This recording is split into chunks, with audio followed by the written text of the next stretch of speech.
Je voudrais d'abord poser le contexte. De quoi il s'agit? Il s'agit d'un procès, c'est-à-dire d'une audience spéciale qui est prévue au niveau de Saint-Louis pour juger 81 personnes à l'occasion des manifestations politiques, j'allais dire des élections législatives qui ont eu lieu ces derniers temps. Des personnes ont attaqué d'autres personnes pour les violenter et ces personnes-là ont été appréhendées, présentées au procureur et aujourd'hui déférées devant le tribunal de grande instance de Saint-Louis qui naturellement devrait avoir lieu au niveau de la cité Vauvert. Mais pour des raisons d'insuffisance de locaux, on a dû déplacer cette audience au niveau de la chambre de commerce de Saint-Louis pour y tenir le dit procès. C'est cette situation qui nous interpelle, nous représentants des travailleurs de la justice. Moi-même, Mamadou Ndiaye, représentant de l'Union nationale des travailleurs de la justice. À côté de moi, Maître Mamadou Sarr, représentant du Sud-10.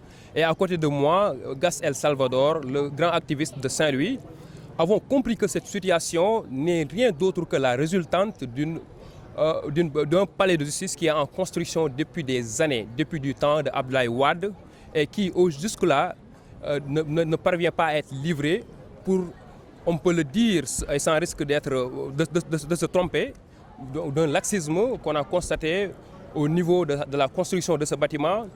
Et il y a tellement de choses à dire que nous, aujourd'hui, nous fustigeons cet état de fait.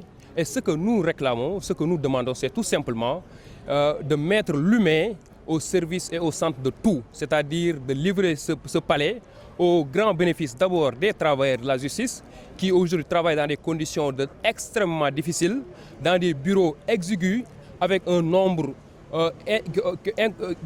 inadmissible dans un bureau de travail. Et à côté, il y a aussi les justiciables, c'est-à-dire les usagers du service public de la justice qui se présentent dans les espaces, en tout cas éclatés, du tribunal de grande instance de Saint-Louis, sans pour autant pouvoir entrer dans les salles et dans des conditions d'accueil extrêmement difficiles. Mais je pense naturellement aussi aux personnes à mobilité réduite qui, dès qu'elles se présentent sur les lieux, ont du mal à pénétrer en tout cas les locaux de nos juridictions. Pour dire qu'en vérité, l'ensemble des personnels de la justice est meurtri, est scandalisé par cette situation et nous ne souhaitons qu'une chose, c'est que le palais de justice qui a commencé à être construit depuis le temps de Abdoulaye Wade puisse être livré au grand bénéfice des populations et au grand bénéfice des personnels de la justice. Les raisons, je ne suis pas dans le secret des dieux, je ne pourrais le dire, mais tout le monde a constaté, tout le monde a vu que depuis bien avant 2011, le palais a commencé à être construit. C'est à vous que je demande comment un marché puisse être, en tout cas, un marché de cette petite envergure puisse durer autant de temps. Moi, je ne comprends pas et je crois que les Saint-Louisiens ne comprennent pas et je crois que les travailleurs de la justice aussi ne comprennent pas et ils souffrent énormément. Nous interpellons le ministre de la Justice si cette situation est une situation qu'il estime une situation déplorable, une situation à régler.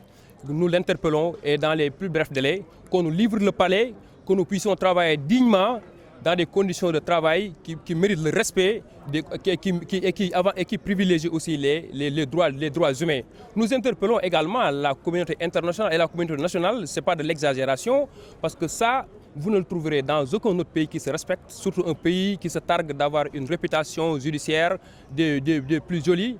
Travailler dans ces conditions de misère, nous ne pouvons plus continuer à l'accepter.